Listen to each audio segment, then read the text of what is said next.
tolong informasi ke ke umat di situ kalau sakit berobat ke Bruderan dong. Ini juga karya gereja. Saya bilang. Ya mungkin supaya umat tahu lah gitu bahwa Bruder itu tidak hanya guru, tidak hanya tidak hanya di rumah atau ngerjain pastoral, tapi kami juga ada Bruder dokter sekarang yang sudah ada. Ya tentunya kita kan karena kan cuti kan kita ada keluarga, ada orang tua atau kita mau pergi kemana ya uang cuti memang ada aturannya lah gitu ibaratnya dari kongregasi.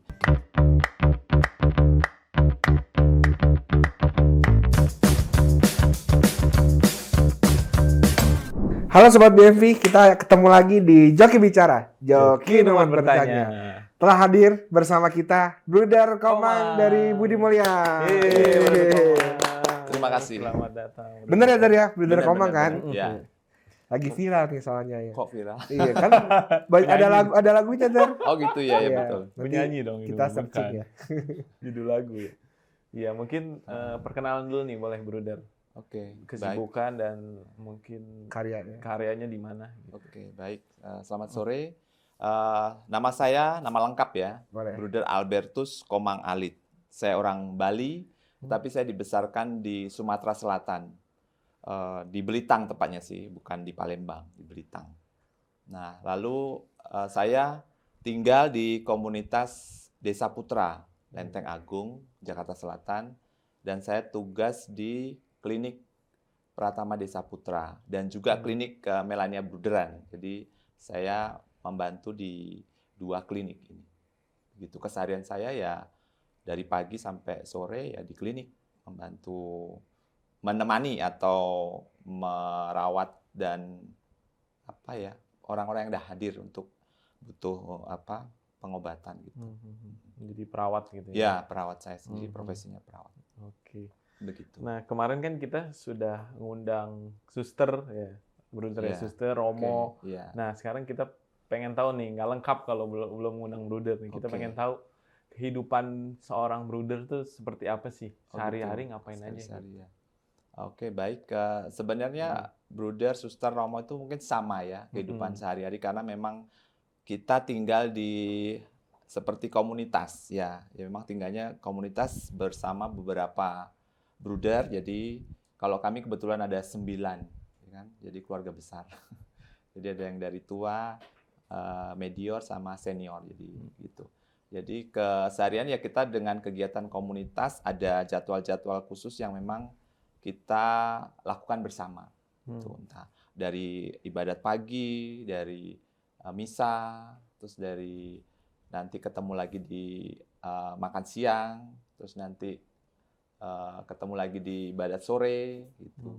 Jadi atau di rekreasi malam. Jadi itu memang ada program yang memang dibuat oleh komunitas karena komunitas juga ada pimpinan komunitas juga. Jadi kita ngikutin kegiatan bersama. Kecuali dalam arti kita ada tugas khusus atau kita sedang bepergian keluar gitu, pasti kita juga memberi izin, minta izin kepada pimpinan. Jadi ada pimpinan komunitas. Jadi keseharian itu ya pagi sarapan, ke doa ibadat, misa, langsung ke karya gitu. Nanti ketemu temu ya udah kita makan siang.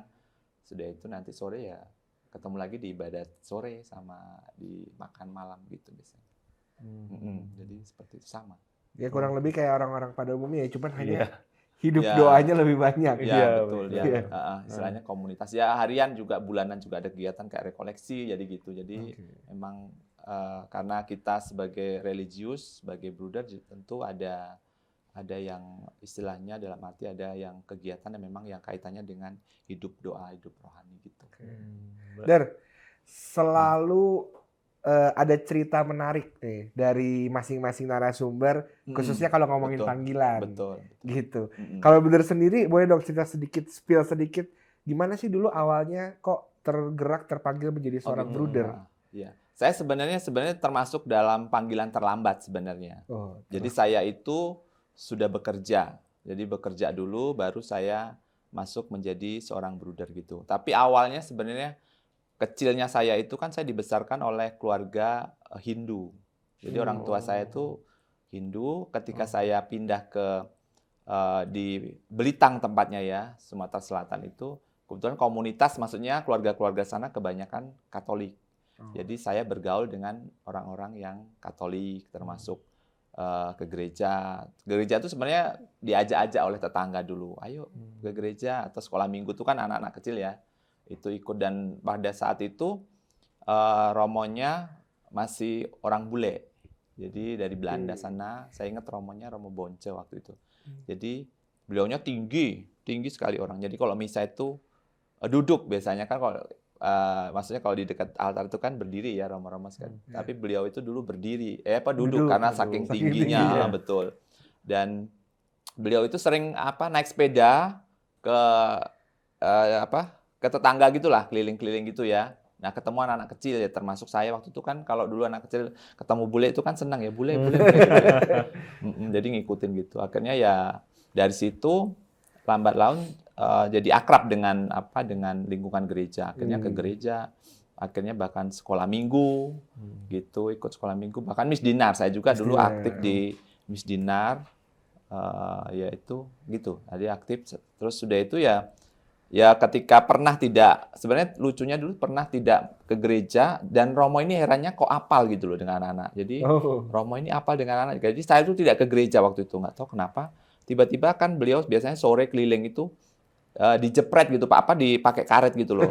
Karena tidak ke gereja gitu loh. Waduh, saya waktu itu kena telinga ya gitu. Terus akhirnya ya mungkin itu yang terkesan ya. Jadi dan beliau itu juga membantu orang, ada waktu itu anak yang sedang yang agak cacat kakinya, itu dibantu pengobatan, ya beliau ngantar gitu ya sebenarnya ke rumah sakit sehingga anak itu bisa berdiri gitu dengan besi yang untuk di kaki itu, jadi sehingga bisa. Nah mungkin dari situ ya kesan saya waktu itu memang kita nggak tahu waktu itu hanya bilangnya Romo gitu kan, sehingga terkesan dengan orang bule ini kok luar biasa bisa membantu gitu.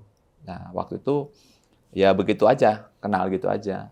Tapi sudah itu hilang karena berkaitan dengan sekolah, kita kan masih SMP, tapi SMP itu udah tahu ada teman-teman yang ke seminari tes gitu. Saya nggak ikut waktu itu, mungkin pikir nggak ada yang ngajakin gitu. Waktu itu belum begitu banyak yang membicarakan tentang kaitannya dengan panggilan, menjadi imam atau mungkin saya sendiri yang tidak tahu. Tapi waktu itu beberapa kelompok itu pergi memang tes mungkin waktu itu, tapi saya nggak tahu, tapi saya nggak ikut. Akhirnya ya berlanjutlah sampai saya sekolah SMA sampai kerja, ada rasa pengen tahu gitu ya. Tapi ketika kerja ini kebetulan atau tidak tahu saya ya, kebetulan teman kos saya itu punya bule, kalau orang Jawa bilangnya suster gitu.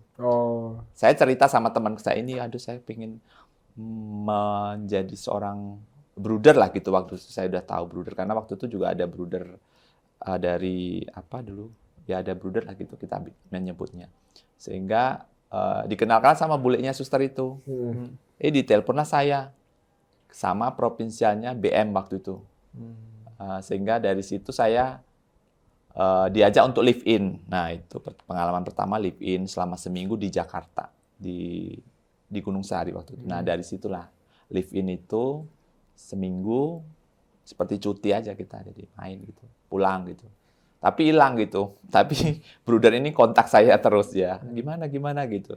Akhirnya mau nggak mau, bukan mau nggak mau ya, tapi akhirnya karena memang mungkin saya juga tertarik, akhirnya memutuskan. Jadi kita harus memutuskan. Gitu. Sudah kerja, memutuskan. Loh. Kemana narasumbernya? Iya, kita kan lagi iklan nih. Nah, buat sobat BMV sekalian, khususnya Sultan Katedral Bogor, TV di belakang kita nih bisa diisi loh. Bisa diisi sama iklan, produk, barang, dan jasa Anda sekalian. Masih banyak juga loh spot-spot yang lain seperti di sini, dan di sini. Iya betul banget, karena karya komunikasi sosial tuh nggak bisa jalan sendirian. Sangat perlu dukungan dari Sobat BMV semuanya. Yuk langsung aja hubungi kontak di bawah ini. Oke deh, kita lanjut lagi ya podcastnya. Sarangheo. Akhirnya saya memberanikan diri untuk bilang ke orang tua bahwa saya pengen ini. Tapi orang tua sih pertamanya berat, tapi setelah itu mengizinkan karena mungkin sudah dewasa, sudah bisa menentukan hidup sendiri, sehingga akhirnya ya saya memutuskan apa yang kamu putuskan ya harus tanggung jawab gitu ya. Akhirnya ya saya putuskan, ya akhirnya saya baru gabung di kongregasi Bruder Budi Mulia. Betul. Gitu awalnya. Dar, kenapa menjadi bruder? Padahal kan tadi salah satu sosok yang mengenanya seorang Romo ya, yang tadi bule itu. Tapi kenapa menjadi bruder? Karena kan ada pemikiran kalau bruder kan nggak bisa mimpin misa ya, gitu ya. Ya di betul. kalangan umat lah gitu. Terus apa yang membedakan gitu loh imam dan bruder, dan kenapa bruder jadi masuknya ke Budi Mulia gitu? Oh gitu. Saya sebenarnya pilihan saya itu sebenarnya hanya satu. Jadi saya sekali milih Budi Mulia sampai sekarang Budi Mulia. Jadi saya nggak pernah coba kongregasi lain. Tetapi kenapa saya pilih bruder itu? Mungkin saya ingat Romo ini karena beliau itu membantu si tetangga saya itu yang waktu itu dibantu karena dari cacat bisa dapat bantuan itu, aku nggak tahu gimana dia bisa berdiri dan bisa jalan ya biasa. Lalu saya berpikir bahwa karena profesi saya itu sebelumnya saya juga perawat gitu, jadi saya pikir waktu itu kalau saya jadi Romo mungkin saya akan lebih banyak ya, karena kalau Romo itu kaitannya dengan pelayanan sakramen ya, apalagi kalau misa lah menjadi utama tugasnya. Sehingga saya pikir lah saya udah perawat ini, saya cari kongregasi yang memang pelayanannya kesehatan supaya saya bisa terpakai sebenarnya. Walaupun mungkin jadi Romo juga bisa sebenarnya juga gitu. Tapi nggak tahu kenapa saya ke arah situ tertariknya gitu ya. Mungkin ya dalam kita nggak tahu itu namanya perjalanan juga, saya juga nggak tahu kenapa kok saya lebih tertarik ke bruder. Tapi ke arah sini saya justru ketemu dengan bruder-bruder yang bule juga yang saya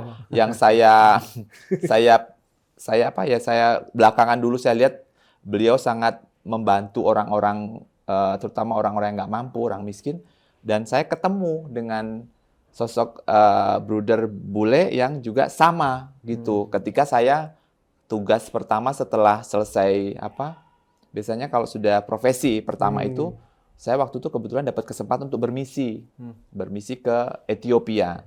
Jadi negara Afrika ya yang waktu itu memang dibilang sangat sangat miskin gitu ya. Nah disitulah saya ketemu ada bruder dari ya bruder Budi Mulia maksudnya yang orang bule dari Belgia. Nah itu dari situ saya lihat beliaunya sangat mirip sekali dengan imam yang sangat waktu itu membantu. Dia walaupun bruder tapi saya sangat mengagumi karena pertama beliaunya sangat sangat dekat dengan orang-orang miskin, bisa membantu, bahkan beliaunya juga saya salutnya bisa 6 bahasa itu, saya salutnya. Bisa 6 bahasa dia. Banyak banget. 6 bahasa. Jadi saya sangat, waduh luar biasa nih sampai bisa 6 bahasa ini. Jadi ya dari situ saya dekat, bahkan ya, kita tahu mungkinlah bahasa Inggris kita kurang juga ya, bahasa Inggris. Dari situ beliau mengajari dan kita enak ngobrol bahasa Inggris juga.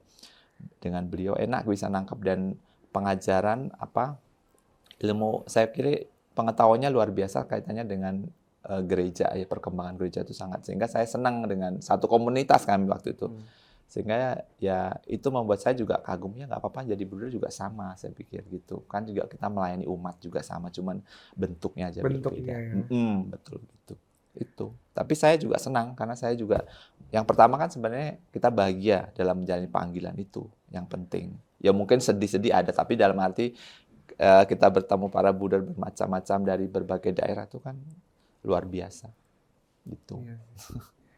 Dan memang brudernya tuh nggak, kalau di IBM sedikit gali tentang bruder Budi Mulia, tidak spesifik ke suku atau golongan tertentu ya, tapi ragam sekali. Ragam, campur, bahkan ya di sini saya baru ketemu orang dari Timor seperti apa, dari Sumatera seperti apa, dari Jawa seperti apa gitu kan. Ya mau nggak mau kita juga belajar, namanya kita hidup bersama itu kan belajar mengenal karakter, kebiasaan, dan tentu kita belajarnya ya tentu kita harus bisa bisa melihat dan bisa berada di posisi bahwa saya ini belajar juga sama, jadi nggak keras-keras gitu jadinya.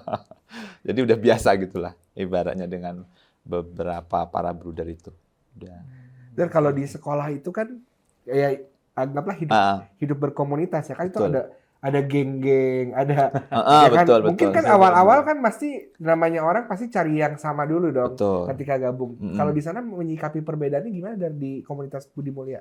Ya nggak bisa mungkiri juga ya, namanya manusia kita masih cari yang cocok untuk berbicara atau apa gitu. Tetapi mungkin waktu awal-awal pembinaan juga bisa. Jadi ketemu sama orang Jawa, sama Jawa ngobrol. Tapi melihat ke sini memang lebih kepada sharing sebenarnya, cocok kepada sharing. Misalkan saya dengan masnya ketika ngomong tuh enak, aku mau sharing ini nih, bisa nanggepi. Sehingga lebih kepada pribadi, personal kita sharing atau apa. Tapi kalau dalam arti pergaulan yang secara umum kita di komunitas ya biasa saja. Dalam arti ya biasa karena ketika kita ya dalam arti ya bicara-bicara atau enggak gitu. Dalam arti ya sebenarnya biasa. Cuman kita mungkin ada kedekatan khusus dengan teman, maksudnya berapa brother gitu, ya itu sih wajar-wajar masih dalam arti kita kayak kayak pasti teman ada. sharing gitu ya atau permainan kayak sekarang nih kami senang main badminton misalkan kan dengan dia dengan si A si B gitu kita jadi partner atau jadi lawan gitu. Tapi ya sekedar itu aja. Yang penting tidak saling mendiskreditkan ya. Enggak. Jadi kita satu komunitas yang enggak ada yang inilah. Ya namanya kalau perbedaan ya pasti ada, tapi enggak yang ini banget biasa. Oke, berarti udah berapa lama jadi brother? Saya sampai sekarang ini udah kurang lebih 12 tahun. Tapi 6 tahun kalau kekal ya. Setelah 6 tahun kalau kekal saya 6 tahun. Jadi 12 tahun. Kenapa memilih Budi Mulia sebagai tarekat atau kongregasi ini? Nah, itu tadi saya juga nggak tahu kenapa, tapi ya berawalnya dari teman saya itu. Jadi ini langsung pimpinan kongregasi yang waktu itu menghubungi saya. Jadi beliau dapat nomor dari suster gitu loh. Ini loh yang ada yang mau menjadi brother. Pada waktu itu kan istilahnya kalau mau itu baru mau kenalan gitu. Nah itu beliau yang telepon waktu itu ke saya. Jadi sangat welcome gitu loh. Ayo datang, rumah kami ada di Jakarta sini. Nah, kebetulan kakak saya ada di Jakarta. Pasti tahu alamat itu kan. Sehingga nggak apa-apa datang aja. Jadi seminggu saya. Ya kayak live in lah pengenalan gitu. Jadi ya senang gitu loh. Jadi kita apalagi orang kita dari daerah mau ke Jakarta gitu ada tempat gitu seminggu gitu kan. Jadi Jakarta itu kayak dulu kalau kita dibilang di luar Jakarta kan sangat Jakarta seperti apa gitu. Kebetulan kakak saya udah di Jakarta ya udah saya ke situ lipin saya diantar ke situ seminggu gitu. Jadi memang nggak sempat riset kongregasi yang lain ya? Enggak, walaupun langsung betul. Padahal waktu itu di daerahku ada FIC, ada brother juga FIC ya. Tapi saya nggak tahu kenapa kok BM langsung menjadi pilihan itu loh. Jadi nggak yang kesana cari enggak. Ya mungkin itu udah mantep sampai sekarang saya kira. Karena sama saya pikir saya kongregasi BC itu sama aja mungkin ya.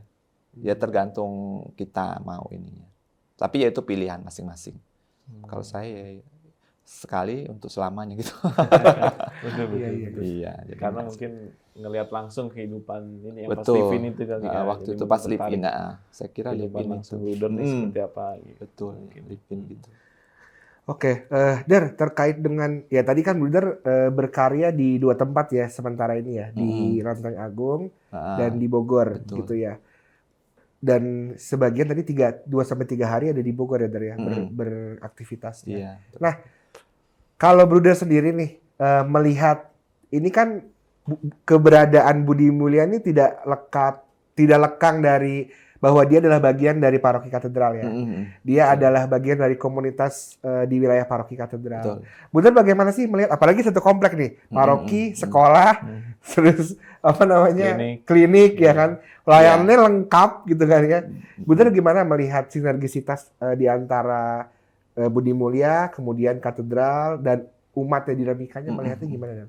Kalau saya melihat ya sebenarnya saya nggak hanya saat ini, dulu pernah juga saya di sini berkomunitas ya, waktu itu mungkin masih junior gitu ya, masih tahapan awal. Tapi saya lihat sejarahnya memang sangat dekat gitu sebenarnya, sangat dekat gitu bagaimana fasilitas ya istilahnya kalau kami di situ kan di sini pendidikan ada sama kesehatan sama di sini gereja, sebenarnya itu menjadi satu bagian gitu sebenarnya. Jadi saya kira memang antara bruder dengan pastor di paroki sini sebenarnya sangat dekat ya. Tapi kan ya memang berganti-ganti, namanya bruder kadang-kadang berganti-ganti dan berbeda-beda dalam arti karakternya atau dalam arti juga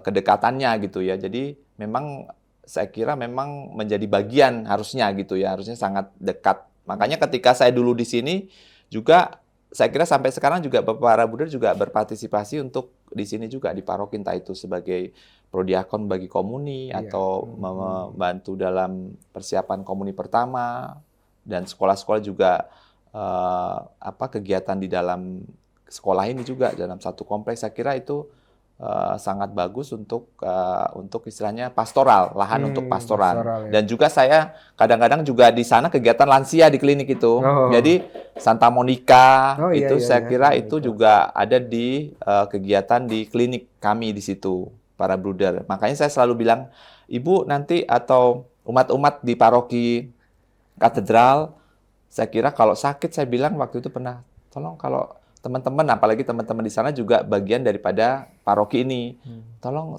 informasi ke umat di situ kalau sakit berobat ke bruderan dong, ini juga karya gereja. Saya bilang begitu. Bahkan dokter gigi juga sekarang ada juga di klinik kami di sini ya. Sehingga memang ya istilahnya kalau kita bilang ya itu karya bruder, tapi lebih tepatnya lagi sebenarnya itu karya gereja. Jadi semua adalah, kalau kayak sekolah itu adalah gereja, bagian daripada gereja. Jadi sesama umat kita saling menopang, saling membantu karya-karya para bruder juga gitu. Jadi saya pikir juga gitu. Jadi sangat dekat gitu ya. Jadi sangat berhubungan lah. Jadi memang sinergisitas di antara betul. kompleks ini terbangun ya dari tadi partisipasi karya pastoral, juga ada Santa Monica yang suka ke sana ya. Lansia yang biasanya 1 bulan sekali. Kegiatannya mereka senam, check up kesehatan gitu. Biasanya gitu. Iya. Begitu. Ada sinergi jadi. Sinergi ya. Kita juga soalnya lulusan dari Budi Mulia nih. Iya, betul. Dulu kepala sekolahnya Bruder siapa yang Abu Suja tuh? Alex. Bruder Alex. Iya. Ketemu Bruder Poli juga. Bruder Poli kan sempat ke Ethiopia juga ya? Iya. Oh, Polikarpus Siong ya. Waktu SD. Oh iya benar. Betul, sama satu komunitas dengan saya. Beliau udah 9 tahun bahkan. Saya cuma 3-4 tahun saya di Ethiopia waktu itu. Iya. Waktu SD dia nggak lama berangkat dia ke Ethiopia. Iya. Oh, benar-benar. Menarik. Iya. Ya. Menarik sebenarnya. Ya menarik kalau panggilan itu, saya pikir bicara panggilan sangat menarik karena banyak ya, saya nggak pernah ketemu orang yang nggak pernah lihat karya di Ethiopia ya. Dengan jadi bruder saya bisa berkarya di situ. Oh, ternyata di Ethiopia seperti ini loh, nggak yang kayak kita dengar dulu kan, sangat ini. Tapi memang di situ kita karyanya karya sosial sangat. Nah, mungkin masuk ke Ethiopia nih, menarik. Boleh. Waktu bruder ke sana, Dar, kan tadi 3-4 tahun ya di sana ya. Apa sih hal menarik yang ada di sana, Dar? Kita kan kalau dengar Ethiopia agak ini ya, agak kesannya kayak negara yang mungkin lebih di belakang lah dibanding Indonesia. Tapi sebenarnya apa yang dilakukan di sana, Dar?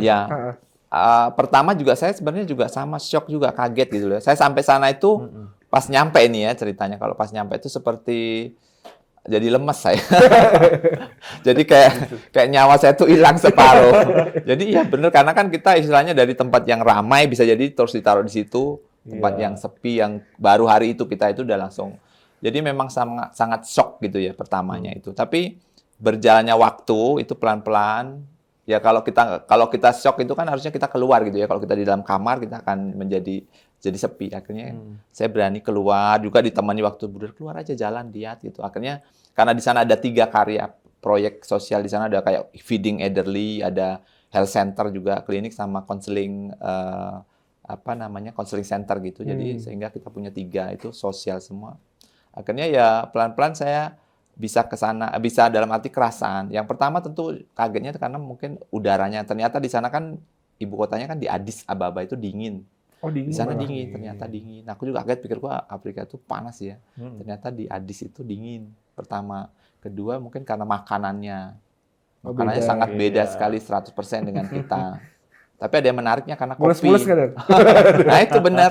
Karena sangat bumbunya itu sangat ya istilahnya asam ya dari makanan itu. Mungkin kalian bisa lihat deh setting makanan dibilangnya injera ya dibilangnya. Injera nanti Ethiopia itu.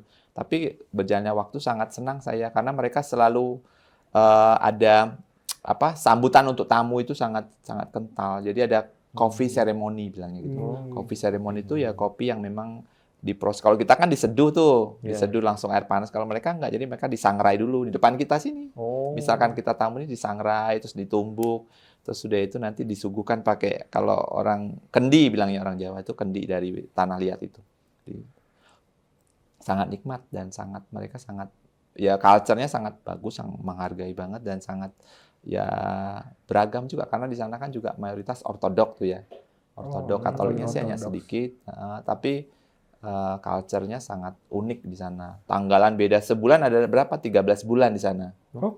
Iya. 13 Jadi bulan. iya, bulan yang terakhir itu hanya 5 hari. Sama kalau kita tuh dibilang, mungkin saya bilang kalau kita kan sampai tanggal 31. Nah, mereka tuh sampainya 30 tiap bulan. Jadi yang 31 tuh dikumpulkan di bulan ke-13. Iya. Lucu amat. Iya. Tapi tahun barunya bareng tetap ya? Beda, mereka beda? September. Tanggal juga beda. Oh. September, tahun juga beda. Jadi saya ke sana dulu tahun 2000. Kita di sini 2017, di sana 2009. Jadi saya tuh lebih muda di sana. Waktu itu ya, coba nanti kalau aku juga nggak tahu agak tentang penanggalan mereka gitu. Jadi agak-agak unik, memang negara itu sangat unik sekali. Jadi saya juga ya kita juga pakai kalender internasional juga, tapi juga kalender mereka juga jalan gitu. Jadi kadang-kadang kita bingung. Natalan 2 kali saya di sana. Oh. Jadi Natalan kita Desember, mereka itu di Januari. Jadi saya kalau Desember itu kan di internasional Kalender. gerejanya gitu, Ya, kalender. Kalau itu mereka di Januari, jadi 2 kali. Dan uniknya itu kalau pas malam Natal itu mereka misanya itu jam 00. Oh, jam Oh. 12. Woi, gitu. Selesainya jam 4 pagi. Subuh, waduh. Bisa lah. Memang seremoni perayaan itu sendiri sangat panjang. Jadi kalau kita nggak terbiasa panjang itu luar biasa kita capeknya. Iya. Tapi memang begitu, mereka bermazmur, ya kayak pujian-pujian gitu. Jadi luar biasa di sana deh. Tapi ya saya udah menikmati, udah senang lah di situ. 3-4 tahun tuh udah sangat nyaman dengan makanannya juga luar biasa. Gitu. Jadi penugasan ke Ethiopia itu bentuknya apa? Maksudnya diminta atau mengajukan diri atau? Sama mungkin kalau kayak Romo Suster Bruder itu kita biasanya nggak bisa minta. Jadi memang pimpinan itu menugaskan kita. Jadi kita itu di bawah, ya maksudnya kita punya pemimpin umum, ada pemimpin istilahnya gitu provinsial ya. Kalau kami kan di kepausan, jadi kita ada general sama kalau di Indonesia ya provinsial gitu. Jadi saat itu memang saya ditugaskan ke sana, selesai profesi langsung tugas di sana. Tentu ya sebelumnya ada persiapan, biasanya untuk bahasa waktu itu. Jadi antara ragu-ragu, tapi untungnya sih saya bilang ya saya siap gitu. Mungkin ya harusnya sih memang kita harus taat gitu ya. Kalau ketaatan itu harus iya. Awalnya mungkin pikir saya salah apa ya? Enggak, karena dulu ingatnya lagu Iwan Fals itu kan, Ethiopia itu tuh kan sangat itu juga ya.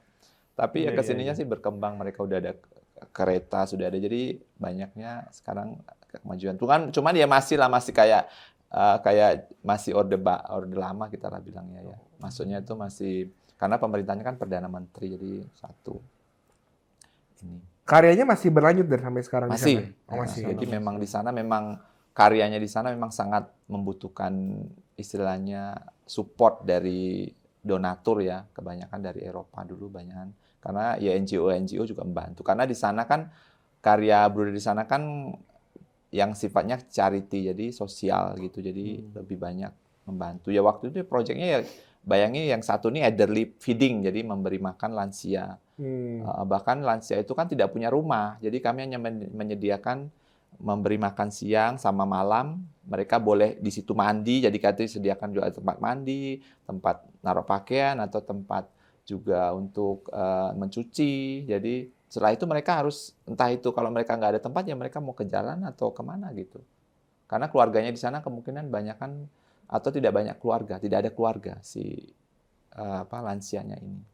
Jadi memang sangat prihatin ya dengan kondisi itu sampai sekarang, bahkan kemarin masih ada yang mereka yang ditolak, atau karena mereka juga dengan HIV/AIDS juga bisa kondisi begitu. Jadi ya gitu. Kalau yang satunya juga ada konseling, itu untuk bagian untuk pengembangan usaha ada. Nah itu juga ada dengan orang-orang yang dengan HIV/AIDS yang bagaimana diberdayakan gitu.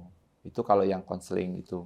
Kalau yang satunya itu health center, klinik, itu juga untuk, ya itu juga masih jauh. Maksudnya dalam arti mereka pada saat itu bahkan under 5 sama untuk melahirkan itu gratis waktu itu, nggak membayar. Itu di-cover oleh ada NGO seperti itulah yang membantu. Sama pengobatan mungkin kalau kita di sini zaman itu mungkin kayak 5.000 gitu ya. Jadi ada yang bayar umum tapi kecil gitu. Ya nggak mencukupi sebenarnya. Makanya itu kan banyak donatur yang ya istilahnya budernya juga bekerja untuk cari donatur atau kenalan untuk membantu. Dan kerjasama dengan gereja juga dalam arti ya gereja setempat dengan pemerintah. Dan kita masih rutin ngirim ini ya, Buddha Budi Mulia masih rutin mengirimkan misi ke sana? Masih Pasti saat ya. ini. Cuman kemarin ada ngirim juga ada, tapi sudah kembali lagi. Jadi sekarang masih Bruder Ethiopia sudah sendiri di sana. Oh, Udah satu orang. mandiri ya. Ada Bruder Ethiopia aja sekarang mandiri. Jadi Bruder Indonesia udah nggak di sana lagi. Oh gitu. Justru nanti nggak tahu kalau ke depannya kita lihat. Karena Bruder Indonesia juga nggak banyak. Jadi kita perlu cari calon juga. Menarik nih cari calon loh. Iya calon. benar. Nyambung ke pertanyaan berikutnya. Betul. Nah tadi ngomongin itu calon-calon yang mau jadi bruder nih. Kalau lihat ladang panggilan khusus bruder itu di Indonesia sendiri nih. Nah, sekarang ini makin banyak apa makin sedikit nih bruder? sebenarnya makin berkurang ya. Cuman kami kan ada di di Brasil, ada di Belgia, di Belanda juga ada, cuman di sana udah nggak ada panggilan. Di Brasil masih ada sedikit, mungkin 1-2 masih ada. Tapi di Indonesia ini sebenarnya masih cukup subur, banyak. Cuman kan itu proses namanya ya, bisa jadi masuknya 10, nanti prosesnya jenjang-jenjang pendidikan itu bisa hanya 2, bisa hanya 1. Nah itu jadi memang apalagi sekarang situasi zamannya udah beda ya, zamannya sekarang kan udah zaman apa orang bilangnya anak-anak milenial, zaman gadget itu udah susah HP itu lepas gitu ibaratnya ya, karena di pembinaan tuh zaman saya tuh nggak pakai handphone gitu. Sekarang masih Der? Masih, sekarang juga mereka nggak pakai. Tapi kalau dulu pakai nelpon itu pakai telepon biasa rumah itu loh, kalau izin gitu. Oh iya, telepon rumah. Walaupun waktu itu udah ada. Jadi sangat sulit. Tetapi kami ada tim prompang ya, promosi panggilan itu masih ada. Dalam arti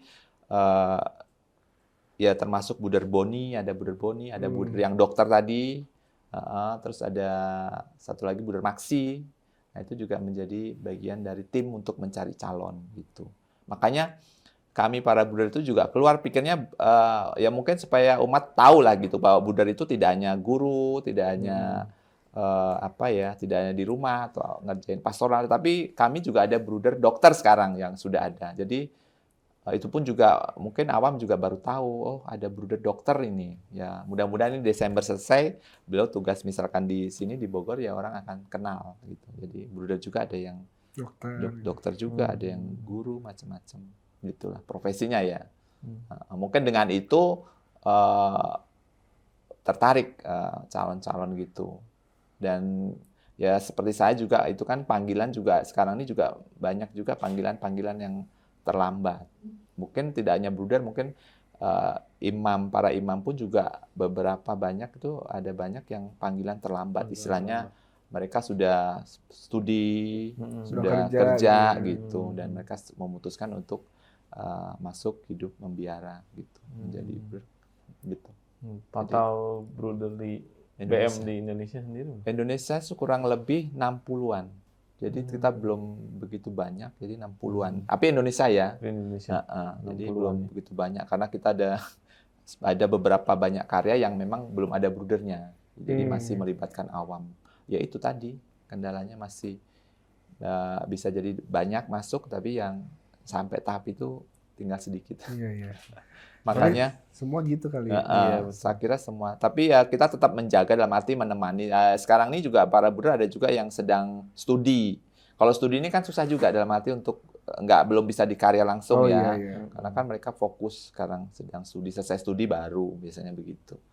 Jadi begitu. Tapi sih saya ya itu kan namanya usaha ya, istilahnya dalam arti kita melibatkan Tuhan untuk membantu karya-karya kita para Bruder supaya bisa tetap eksis ke depannya. Karena kan ya istilahnya kayak sekolah, kayak klinik itu kan tetap akan sangat dibutuhkan gitu.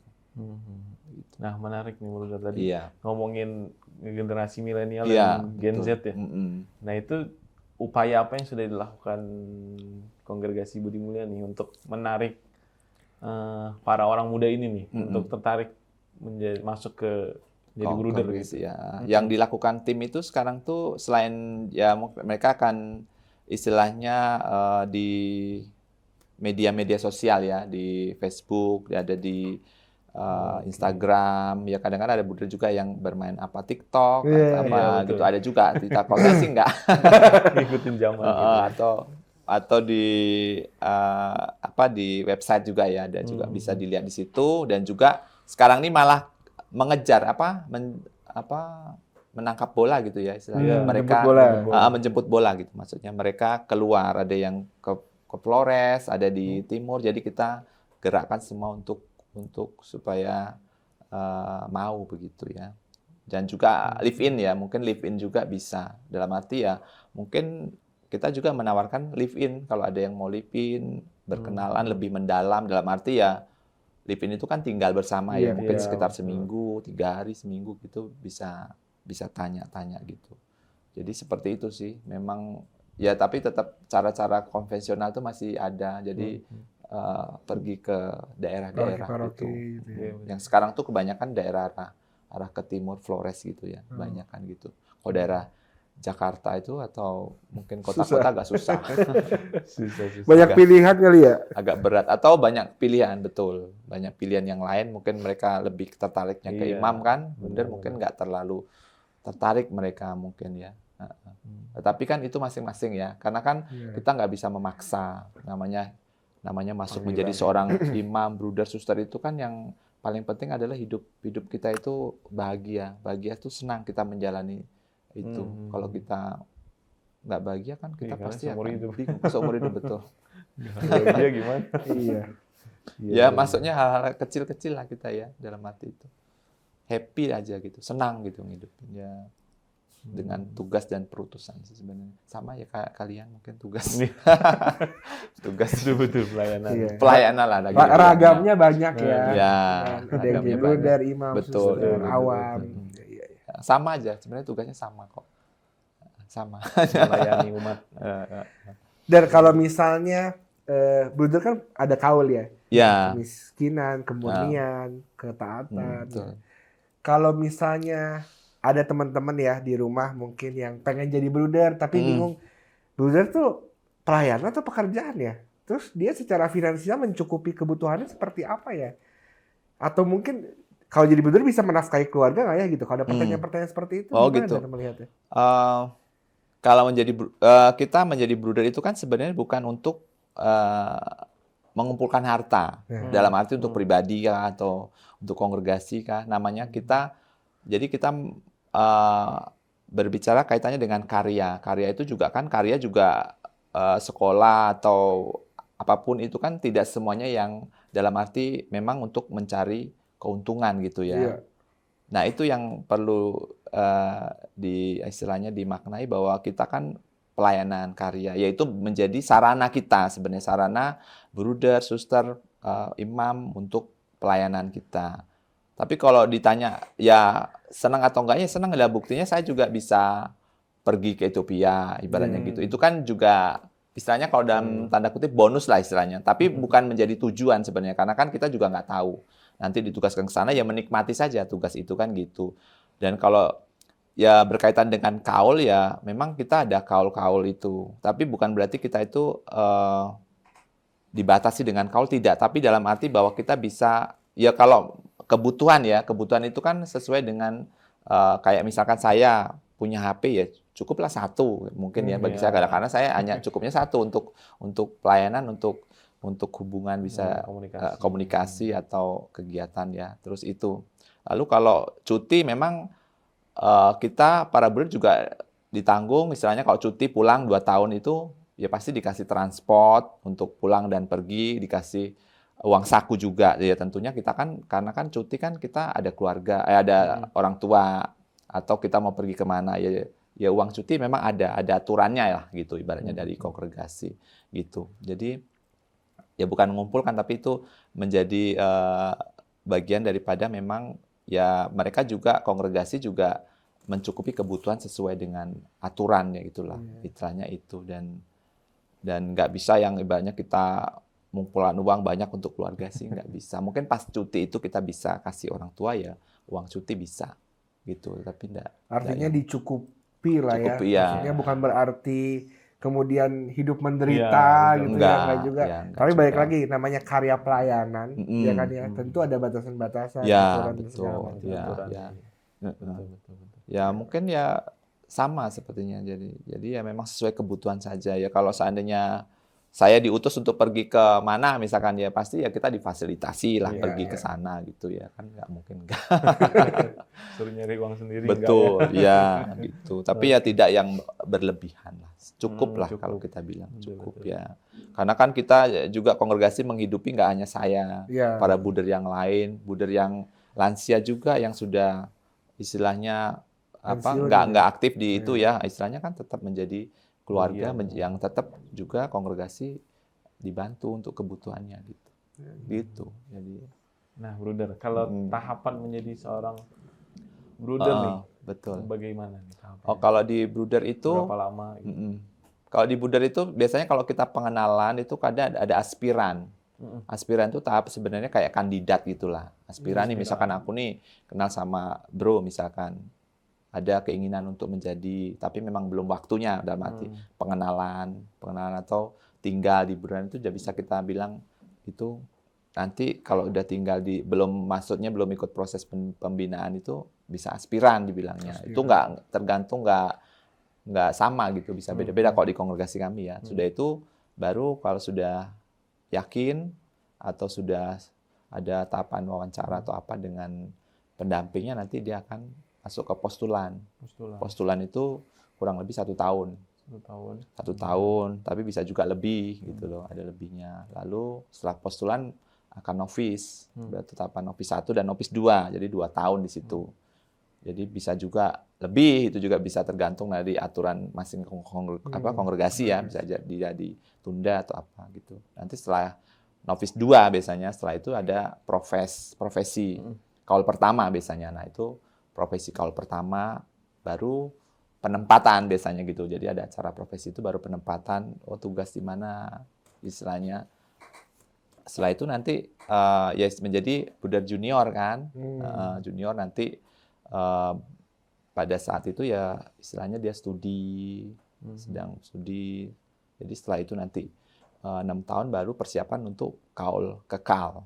Nah di situ baru secara penuh menjadi anggota kongregasi. Nah, itu Setelah kaul kekal itu tadi kaul ya. kekal itu jadi penuh sebagai anggota. Jadi itu tahapannya 6 tahun. Jadi dari profesi itu 6 ya. tahun ya. Jadi itu bisa juga tunda juga bisa. Jadi situ. Setelah itu ya kita akan berkarya dan ada memang nanti tahapan istilahnya pembinaan lanjutan. Jadi tetap kita akan tetap akan dibutuhkan untuk pembinaan itu akan tetap jalan terus sampai mati, bahkan dibilangnya begitu. Kalau dalam arti pembinaan kan istilahnya ongoing formation, jadi terus itu. Ntar ada tahapan medior, senior gitu. Jadi Lumayan ya cukup, panjang juga lumayan. Mungkin kalau imam ya mungkin agak lebih lama karena kan Iya. imam itu kan ada dari istilahnya seminari ya, seminari. Berarti kalau Bruder sendiri ada sekolahnya nggak? Bruder? Kayak imam kan ada teologi, filsafat. Oh, kalau brudernya ini sih tergantung kebutuhan kongregasi kuliahnya. Maksudnya jurusannya apakah dia kalau kita misalnya ada sekolah, oh dia ini cocok ke pendidikan sekolah, oh dia ini cocoknya nanti ke perawat misalkan karena ada karya kesehatan bisa gitu. Tapi ada juga sih yang bruder yang sekolah kuliahnya filsafat, teologi, tapi kan dia bruder kan tidak, bedanya dengan imam dia tidak ditahbiskan gitu. Mungkin dia bisa aja pendamping retret misalkan gitu kan. Iya, hanya bedanya dia tidak ditahbiskan saja dengan imam gitu. Oke. Jadi kalau berdasarkan kongregasinya ya, kalau misalnya kita yang request mau sekolah apa gitu bisa? Agak susah. Tapi ya agak susah biasanya sih dari pimpinan ya, butuhannya apa. Tapi itu kan bisa dibicarakan kebutuhan kongregasi lah ya. Makanya ketika kita masuk dalam satu kongregasi ya nggak bisa kita apa yang kita inginkan. Dalam arti tidak selalu. Namanya kamu masuk kongregasi itu kan menjadi tanggung jawab, istilahnya kebutuhan kongregasi apa yang dibutuhkan. Maka kadang-kadang tidak sesuai dengan kita. Tapi kalau kita istilahnya menyadari bahwa itu tugas perutusan, ya kita belajar lagi, ya kita akan bisa gitu. Jadi ya kadang-kadang dulu mereka yang baru selesai profesi langsung ke sekolah ngajar gitu kan, kaget juga kan mereka karena belum Disesuaikan dengan kebutuhan karyanya. karya betul disesuaikan. Tapi kadang-kadang juga nggak sesuai, tapi belajar lagi gitu loh. Iya, Jadi iya. kita tuh kayak orangnya kayak selalu belajar. Jadi sesuatu yang baru belajar. Berarti karya pelayanan Budi Mulia sendiri apa nih Bu? Oh, kalau di kongregasi Bruder Budi Mulia itu kami ada pendidikan, sekolah itu mungkin kan ada di sini di Bogor. Iya. SD sampai SMA ya, ada TK juga. Lalu kesehatan, ada klinik. Klinik ada klinik di Bogor juga ada, di Ciamas, Citayam ada juga, di Jakarta Selatan ada. Lalu mungkin di pastoral, di panti asuhan, panti asuhan ada di di Kevada sama di Desa Putra. Jadi karya pastoral juga ada. Gitu. Soal percetakan. Ya, percetakan juga. Percetakan sama lilin ada juga. Oh, ada. Pembuatan lilin ada. Jadi bisa di Desa Putra tempatnya ya. Bisa teman-teman bisa datang ke sana, bisa lihat proses pembuatan lilin ya. Macam-macam lilin di situ. Lilin yang buat misa itu, Dor? Ya, lilin misa atau lilin yang untuk biasanya untuk sehari-hari. Kayak ditaruh di restoran, bisa juga yang pakai gelas, macam-macam sesuai dengan request. Biasanya juga ada lilin yang untuk mereka yang mau untuk pesta pernikahan gitu, untuk souvenir ya. Iya. Bisa. Gitu. Jadi ragam karyanya banyak juga ya, Dor ya. Lumayan banyak. Gitu. Dar, kalau tadi kan sudah dijelaskan ya teman ke Sobat BMV tahapan-tahapannya apa sih untuk menjadi bruder. Nah, praktisnya nih kalau ada seseorang orang muda nih mau jadi atau mau bergabung atau mau kenalan dengan bruder BM, dia harus kemana? Oh, bisa ke saya juga boleh. Pokoknya kalau mau kenalan itu di mana bruder BM terdekat, bisa ditemui di mana aja terdekat, atau juga ada nanti dikasih mungkin di websitenya sama nanti di website kita tampilin terakhir ya ditampilin nanti. Boleh. Itu juga bisa, atau kalau di pusatnya provinsialatnya, biasanya di provinsial itu ada di Gunung Sahari. Gunung Sahari. Nomor 91 itu di dekat Obor. Di situ ada. Bisa datang ke situ langsung, ketemu dengan, bilang aja kalau ketemu dengan Bruder Budi Mulia, pasti bisa di situ ketemu. Jadi nanti akan dijelaskan di sana tuh tahapan-tahapan dan segala macam. Ya kita nggak harus, istilahnya bisa jadi kita tanya jawab, sharing dulu gitu. Misalnya saling, atau di sekolah-sekolah kan, sekolah-sekolah juga ada beberapa bruder juga bisa ditanya di situ. Jadi begitu. Jadi sebenarnya aksesnya gampang nih. Kalau rasa-rasa mungkin ada panggilan, gampang. Coba aja gitu ya, live in dulu aja. Betul. Pokoknya bisa yang sudah kerja juga boleh. Tapi mungkin usia bisa dibatasin ya. Usia tuh boleh. Kongregasi itu maksimal biasa 30. 30 untuk bergabung. Iya, 30 maksimal. 30. 30. Kalau udah 60 ntar. Repot ya. Belum beres pendidikan udah beres ini. Tapi kalau 60 bisa dijadikan sahabat ya, sahabat. Siapa tahu bisa membantu karya kan. Kita kan juga berteman dengan itu ya, awam. Ya, karena sekarang juga memang istilahnya kolaborasi sekarang itu kan, sinergi tadi dibilang kan. Jadi memang kita sinergi untuk karya-karya ya. Dengan seluruh elemen lah ya, awam, paroki dan segala macam. Iya, karena kan juga ini, makanya tadi bilangnya ini karya gereja sebenarnya. Karya gereja itu berarti kan memang kita bagian daripada gereja semua, yang umat Katoliknya ibaratnya. Tapi untuk umum juga bisa. Begitu. Oke, Bruder.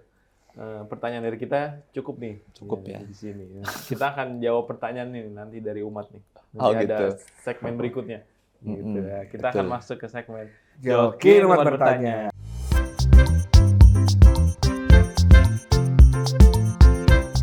Nah, ada di layar ya? Iya, jadi ada beberapa pertanyaan. Jadi kita buka di Instagram, Der. Oh gitu. Mau undang Bruder nih. Ada pertanyaan apa? Beberapa pertanyaan dari umat nih. Yang pertama nih. Leonardus ya? Leonardus Fan. Kalau sudah pernah nikah bisa jadi Bruder nggak? Nah. Gimana, Der? Menarik. Bisa dijawab nih. Untuk siapa ini Leon ya? Ya. Leon. Ini pertanyaannya, jadi jawabannya belum bisa saat ini. Jadi belum bisa. Nggak tahu Mungkin nanti nggak kalau tahu ada ke depan. perubahan Ya ada aturan perubahan ya. aturan ini Iya, ya. betul. Aturannya jadi belum bisa. Serakah nih Leon ya. Mau nikah, mau jadi brooder juga. Aduh. Mungkin dia lagi masalah sama istrinya kali. Mungkin ya. Nggak tahu juga sih. Jadi belum bisa sekarang ya. Belum ya? bisa. Tapi nggak tahu ke depan gereja punya kebijakan apa. Itu betul. Kan wacana ini ya, imam perempuan, Ah, ya, banyak ini kan. betul. Wacana mau banyak. Iya. Tapi nggak tahu ke depannya. Jadi tegas jawabannya, belum bisa. Nanti kalau ke depan kita nggak tahu ya Leon ya. Ya. Ntar nanya lagi boleh. Ya. Nanti kalau ada perubahan boleh tanya lagi. Ya, Lanjut, next, ada lagi? Next. Dari SS Rilan. Pendidikan untuk calon brooder itu apa sama dari seminari? Brooder. Beda ya, beda. Oh beda. Tapi kalau pernah mereka dari seminari masuk ke brooder bisa. Gitu loh. Jadi tapi brooder tidak ada khusus untuk Ya, sekolah kayak seminari itu nggak ada. Jadi istilahnya hanya kongregasi itu sendiri yang menyiapkannya gitu. Jadi masuk ya, kayak tadi tahapan Ya, tadi tahapan. postulan, Segala macam. novis gitu. Kalau dia sudah pernah masuk seminari, apakah mempercepat proses Dok? Atau sama aja? nggak juga sama. Sama aja. Jadi ngikuti Dengan yang tahapan. awam, Ya, dengan nggak ada yang basic gitu yang misalkan ada dari lulusan SMA gitu ya. Mungkin dia ini seminari, mungkin dia lebih pengen menjadi brooder gitu ya. Iya. Tapi dia melalui tadinya di seminari, entah seminari menengah gitu ya. Sudah itu nanti dia tinggal pilih kongregasi aja. Saya mau jadi brooder gitu jadinya. Tapi secara proses mah sama aja gitu ya. Ya, Tidak mempercepat. tidak mempercepat. Oke. Ada lagi? Lanjut. Dah. Oke, Cuma dua. baik. Oke, Ya. siap. Terima kasih Brother Komang ya, Oke. sudah mampir, sudah mau ngobrol-ngobrol nih di Joki Bicara nih untuk berbagi cerita hidup Oke. mengenai panggilan menjadi seorang brother nih. Oke. Oke, Terima untuk kasih. teman-teman, ya, terima kasih brother. Mm-mm. Untuk teman-teman yang di rumah seperti biasa yang mau kita jokiin nih, yang punya pertanyaan menarik, kegelisahan atau kritik gitu ya, yang mau ngomel-ngomel juga boleh nih, langsung aja ketik di kolom komentar di bawah. Gitu. Oke, dan mungkin bener closing statement bener ajakan buat Iya. teman-teman Oke. muda, silakan. Dan Oke, baik. Terima kasih untuk sahabat joki ya. iya. Oke, aku sih memberi sedikit untuk menentukan pilihan. Jadi untuk sahabat joki segera buat keputusan, mumpung belum belum waktunya, belum usianya, belum lewat usia ya. yang akan lewat gitu ya. 30. Segera tentukan pilihan. Seperti saya juga dulu udah bekerja, tapi saya langsung membuat keputusan kalau memang ada keinginan untuk menjadi seorang biarawan. Jadi langsung buat keputusan dan kamu pasti akan ya ini tergantung kamu ya. Jadi aku hanya berkasih statement suruh segera membuat keputusan dan kami Brooder Budi Mulia siap menerima Anda semuanya. Oke, Sobat BMV semuanya. Hari ini rasanya menjadi lengkap ya, karena kan sudah betul. ada perspektif dari Iya. suster, dari Romo, dari Brother hari ini, Awam juga sering mampir ke sini. Dan hari ini kita disadarkan bahwa gereja itu menyediakan ragam jenis pelayanan, ragam jenis karya pastoral. Mau jadi suster, mau jadi brother, jadi imam, atau misalnya berkarya di Awam pun bisa gitu. Dan hari ini Brother Budi Mulia sudah memberikan banyak sekali perspektif, juga sharing tentang pengalaman-pengalaman karya-karya di masyarakat tentunya yang terasa nyata untuk semuanya. Jadi silahkan, tadi sudah jelas tuh, tentukan pilihan nih. Sebelum lewat ya, karena kan 30 nih. Jadi yang belum 30 masih ada bisa. waktu. Dan Brother Budi Mulia siap. Oke, Brother Albertus Komang Alit dari Kongregasi Budi Mulia. Terima kasih sudah hadir. Terima kasih juga. Terima kasih, saya senang juga. Terima kasih. Oke, sampai jumpa Sampai jumpa. teman-teman. Sampai Dadah. jumpa. Ya.